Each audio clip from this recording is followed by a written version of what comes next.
Previously on Alan Wake, Alice has been kidnapped. Alan, please help me. Alice? You'll do exactly what I say if you ever want to see your wife again. I can't tell anyone except my agent Barry. Damn it, Barry, they'll kill her. You're my best friend, and I'm worried that you're not right in the head. The ransom is a manuscript I supposedly wrote that's coming true before my eyes. It happened just the way it was on that page. So dark. I have found only a few scattered pages. I want the entire manuscript. The deadline is in 2 days. I found Mr. Wake's pages. Good girl. How the hell did she get her hands on the manuscript anyway? I don't know. She's resourceful. I told you were too hard on her. Listen, I found out all sorts of interesting stuff while I was digging around. Yeah. Mr. Wake, it's Sheriff Breaker. We have an FBI agent here, Agent Nightingale. FBI? He's anxious to see you. You'd better come to the station. Okay, I'll be right over, Sheriff. Let's make this quick, huh? Help you folks? Name's Randolph. I'm the manager. We're looking for Rose. Works as a waitress down at the diner. Rose, sure. Nice girl. Who wants to know? I'm Alan Wake. The writer, huh? I heard on the radio you were visiting. Well, I'll show you her trailer. That Rose, she's a nice girl. Always pays her rent on time. As I was saying, Al, I found all sorts of weird stuff from the local newspaper's archives. This place is crazy. Disappearances, mysterious deaths, urban legends come true, and get this, most of this stuff takes place around Cauldron Lake. Well, you ain't wrong, mister. The Indians thought the lake was a doorway to the underworld. I'm the God-fearing type myself. I don't hold with that sort of thing. Yeah, okay. Anyway, there was an island there owned by a guy called Thomas Zane. Now, some of the articles I found about him make him out to be a famous writer, but I ran a bunch of searches, couldn't find a single thing he wrote. Zane was heavily into diving, so much so that the place came to be called Diver's Isle. But the volcano under the lake erupted in 1970, and Zane went down with the island.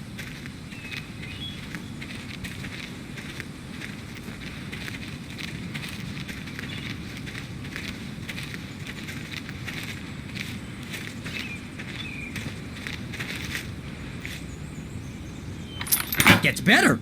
A local girl, Barbara Jagger, drowned in Cauldron Lake just a week earlier. They were lovers. Sure, Jagger's a local spook story. The Scratching Hag. Comes for you in the dark. Childish stuff like that. Anyway, Al, I'm just getting to the best part. All of the articles about this stuff were written by Cynthia Weaver. I asked around, and she's that crazy bag lady you met. What, the lamp lady? She can be a little loopy, but she's not homeless or anything. Yeah, anyway, she knew both Jagger and Zane before they both died, and she had some kind of a breakdown.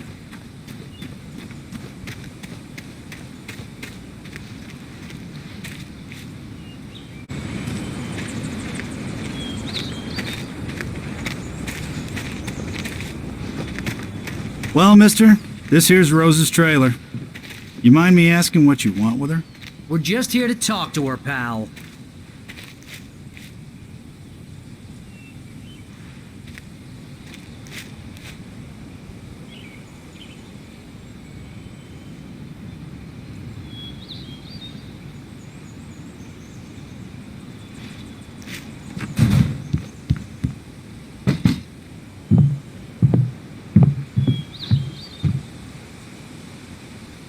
Welcome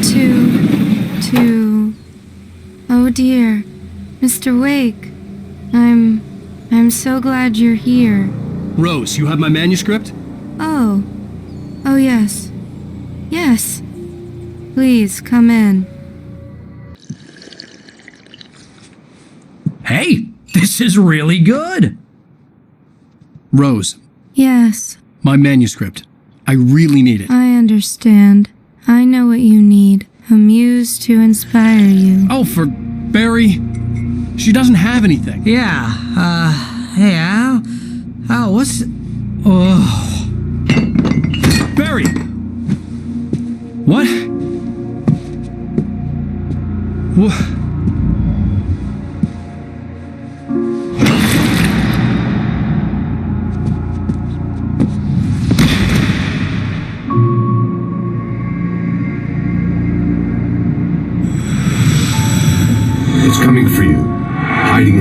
through his skin. I'm too weak to stop it. You must turn the lights on.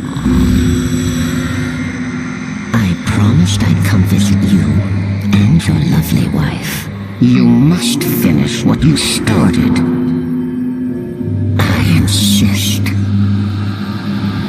You must turn the lights on. Turn the light on.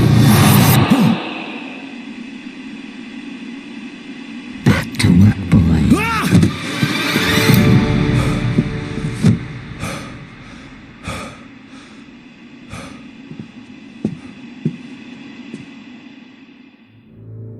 I felt nauseous, hungover. Only anger kept me going. I can't tell reality from dream anymore, but it seems I have an imaginary editor to help me. She's an old woman in a funeral dress. I call her Barbara Jagger. She's very strict. I'm writing faster and faster. My manuscript is being heavily revised. The edits are getting very aggressive, and each day there's less of me and more of her. I hate it, but I know she's right. She promises me I can save Alice this way. She knows more of this than I do. About the complex incantation I'm attempting. About this place. She's worked with another writer under similar circumstances, Thomas Zane. The genre of the story seems to be shifting. It's turning into a horror story. I'm getting close. I can feel it. Rose took a day from me. I had less than 12 hours left to meet the kidnapper. All I could do was get Barry into the car, work something out once I got on the road. Welcome to the Oh Dear Diner. What can I get you today? Coffee? I couldn't work up much hate for Rose. Something had used her to get to me and left its mark. First refill is My gun and flashlight were gone. I'd have to find a way to get Barry into the car as quickly as possible. There was no time to waste.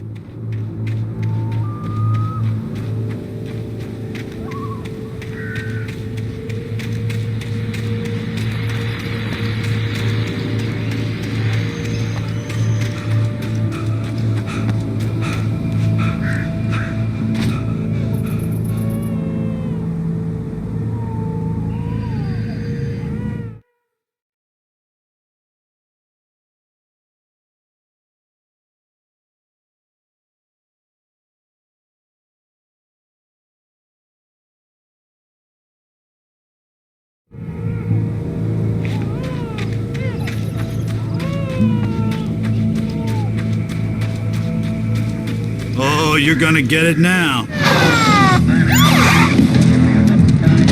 God knows what you've done to that poor girl. This is Agent Nightingale, FBI! Get him up, Hemingway! You're under arrest! You move a muscle, I'll unload right in your goddamn face! Stay right where you are, Slane!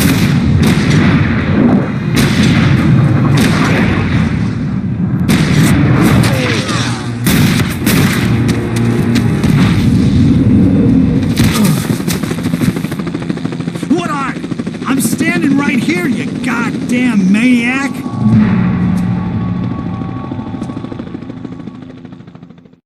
I hated to leave Barry behind, but there was no way I'd miss my appointment with the kidnapper. Give it up, Mr. Wake. Come on. Make it easier. Don't let him get away!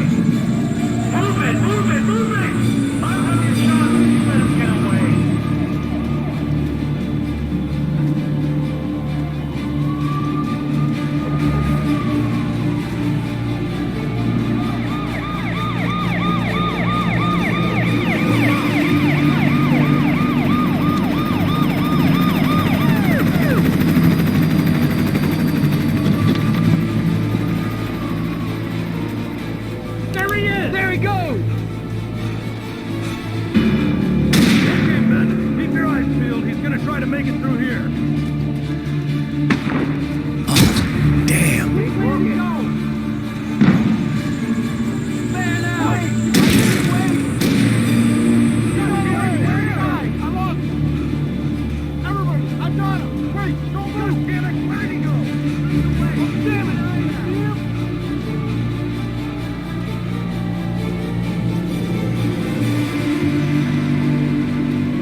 ahead. We need to head him off.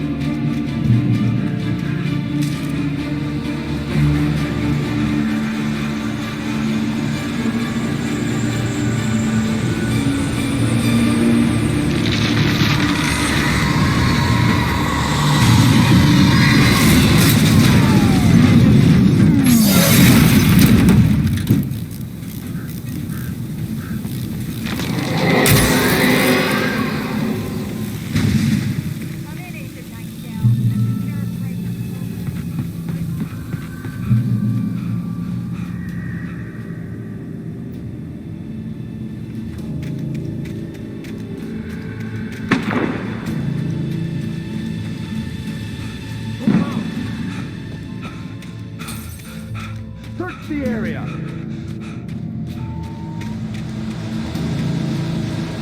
Stay sharp. This way. Over here.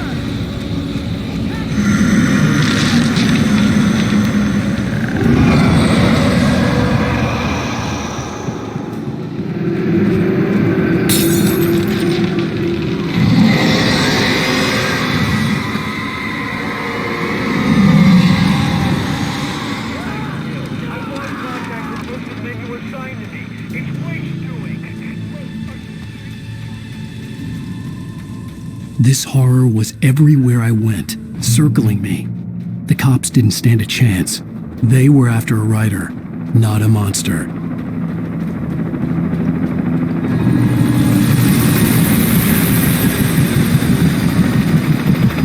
You on the ground. Hold it right there. There's nowhere to run. Freeze!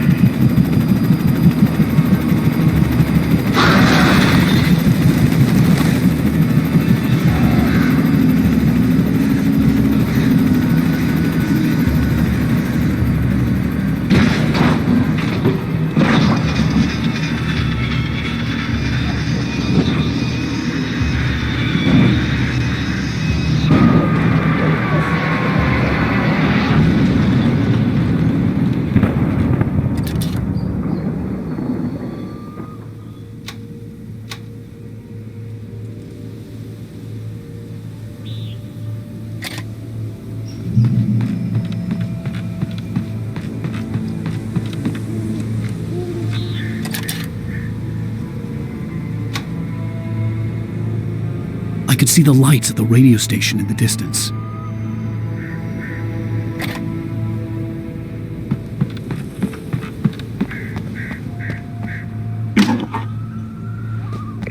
This is James. Mulligan, Thornton, come in. Over.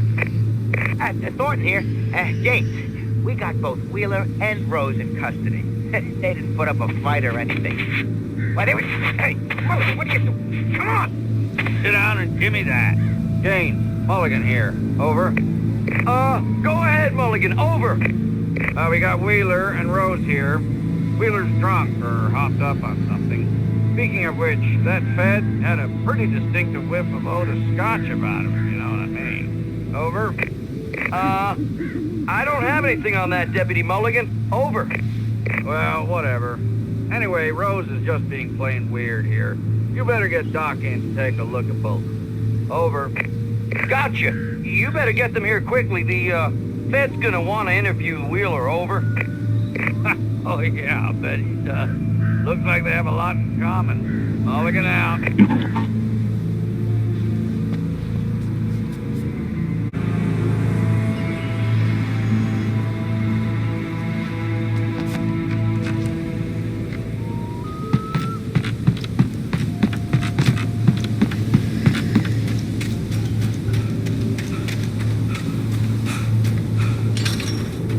I imagined that the broadcast tower in the distance was part of the local radio station. Maine seemed like a decent guy. Perhaps he could give me directions to the coal mine.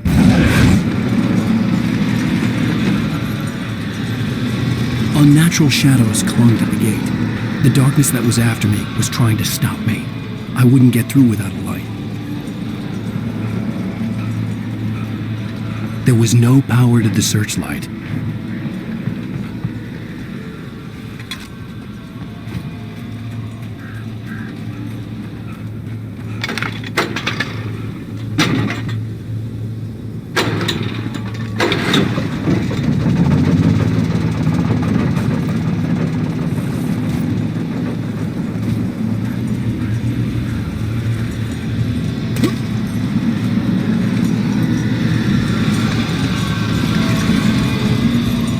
The old generator conked out.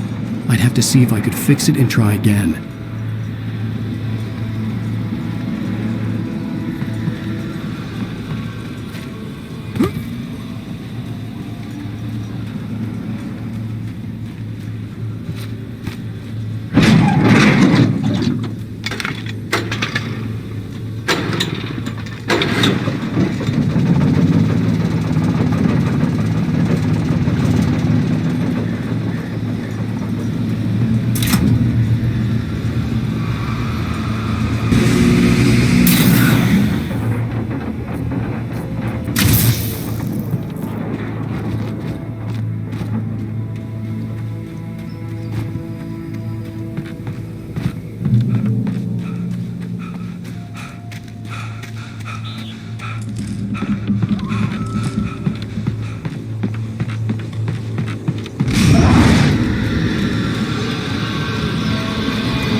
It took me a moment to recognize the flashbang grenades. They were an ideal weapon for my situation.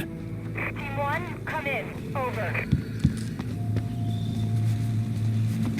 Team 1, this is Sheriff Breaker. Report. Over. Team 2, come in. I need a report. Over.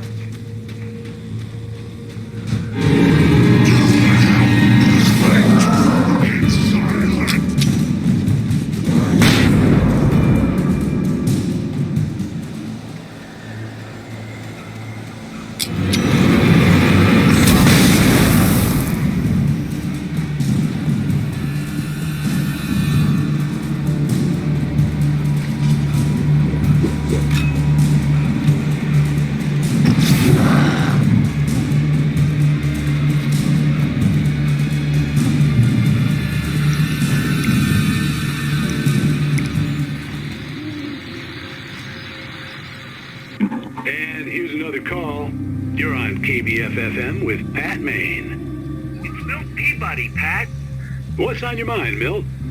Well, I live near the trailer park, Pat, and there's a big ruckus going on over there. Well, that's just up the road from me, too. What's going on, do you know? I don't know, but there's a bunch of police cars there, lots of sirens, a helicopter buzzing around, and I think I heard some gunshots. Gunshots? Yes, sir, like from a pistol. So can you find out what's going on? Because it's just next door and they're popping off guns there. They're still shooting? No, it was maybe 10, 15 minutes ago. It sounds serious, Pat. I'm telling you, it don't sound like no party. Well, I'm certainly going to give the station a call, Milt. Okay. You'll hear it here as soon as I hear from them. Okay, thanks.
Maine could lend me a car to get to the coal mine.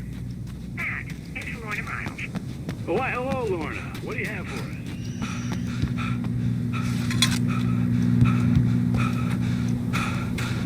Trailer park. Of course you're going to have trouble in a place like that. I mean, what do you expect? The sheriff should be helping us normal citizens instead of wasting resources on those people. Well... Let the trash sort themselves out. I'm sorry, but my granddaddy settled in Bright Falls in 1911. Well, thank you very much for that compassionate viewpoint, Lorna. Oh, here's a little surprise. The famous writer Alan Wake just walked in. Folks, I'm going to see if I can talk him into an interview. Come on in, Mr. Wake. Oh, I'm so glad you could find the time to do this, Mr. Wake. Nowhere to run now, Dan Brown. You back away from me. Don't hurt. Whoa. Everyone calm down. Put the gun down. We're all friends here, right? Cool your jets, Nightingale. We got him. Dude, priest! What the hell's the matter with you? There's a civilian in there.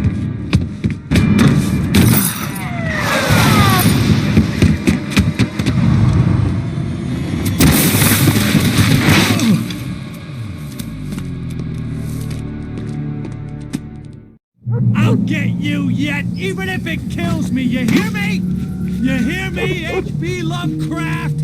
I had fallen off so many cliffs it was ridiculous. That's what you get for naming a book The Sudden Stop. It was probably good I hadn't had the chance to tell Maine where I was going. I'd have to lose the cops and find my own way to the mine.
There was no sensible reason for the power company work lights to be here.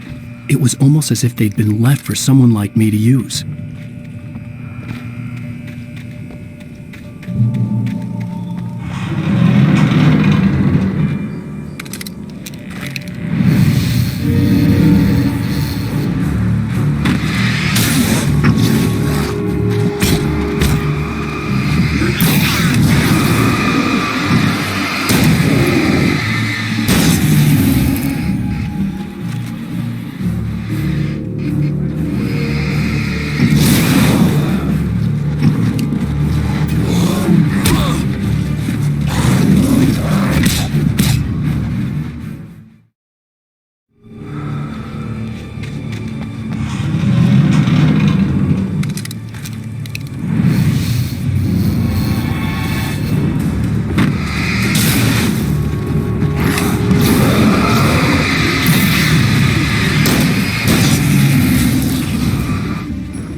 Hello?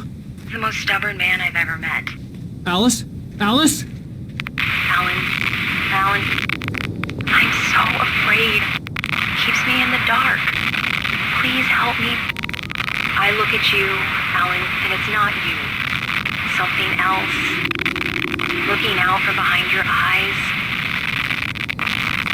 Alice, I'm here. I'm so alone here. It's all gonna go to hell. You need to be careful. Cooperate. The connection had been terrible, but that wasn't the only thing that hadn't been right with the call. She sounded wrong somehow, but she had called me. I could see a railway bridge up ahead, and a warehouse of some sort on the opposite shore. I hoped I could find a car from there.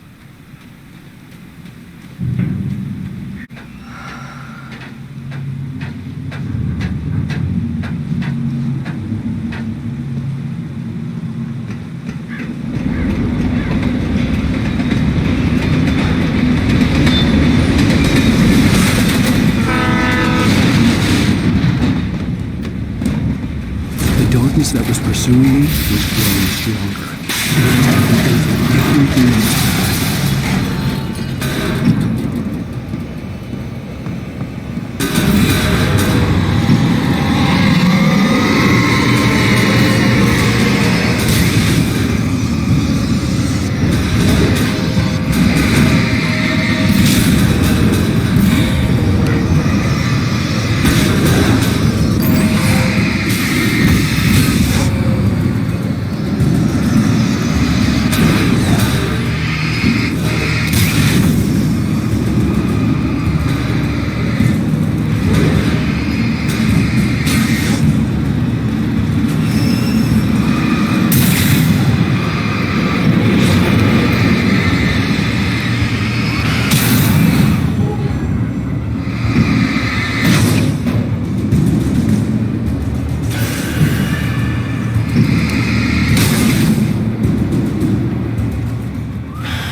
As a teenager, just starting to get interested in writing, Stephen King had been a source of inspiration to me. I thought about all the inanimate objects that had come to life in his books. No one is safe in a good horror story, certainly not the protagonist. That's what makes them fun. This was anything but. The darkness could possess anything, and it was getting closer.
that they are merely a thin veneer of desperate self-delusion, covering a vast cosmos of madness and horror.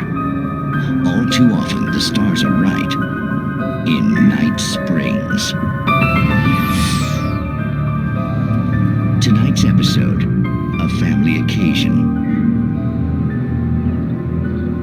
Journalist Alvin Derleth's trip to study the local customs of an insular community in Night Springs has been less than successful. Until tonight. Well, I'm glad you changed your minds about this. Ancient customs, local mythology. My editor loves this kind of stuff. Well, Mr. Derleth, we don't want to feel like we're on exhibition. But you have demonstrated the seriousness of your intent. Oh, I am serious. Really, just do your thing. I'll stay out of your way and observe. Actually, I thought you could assist us. I'm afraid we are a man short. It would provide you with an intimate perspective. Would I really? Of course, Mr. Derleth. Well, I guess that's the least What would I have to do? Oh, here. Let me show you with a kiss.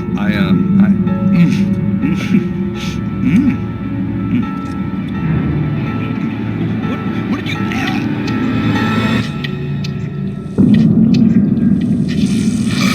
Oh, Mr. Derleth, you have well pleased Nixie Perka, the dweller in flesh. Your body shall host his 1,000 young, and all shall be glorious.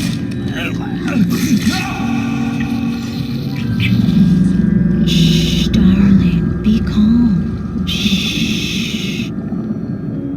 Alvin Derleth learned a harsh lesson.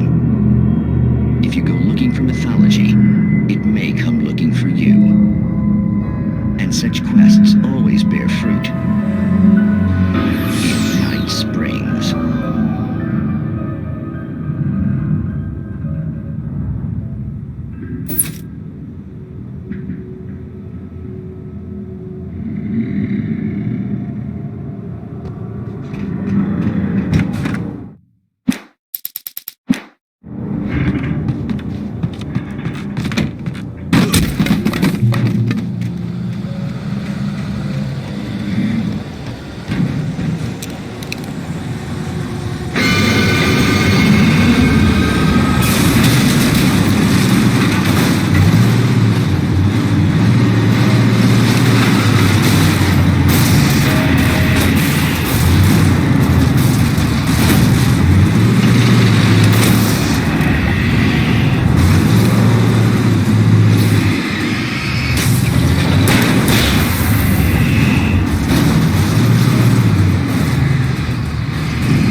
glad to see the sunrise.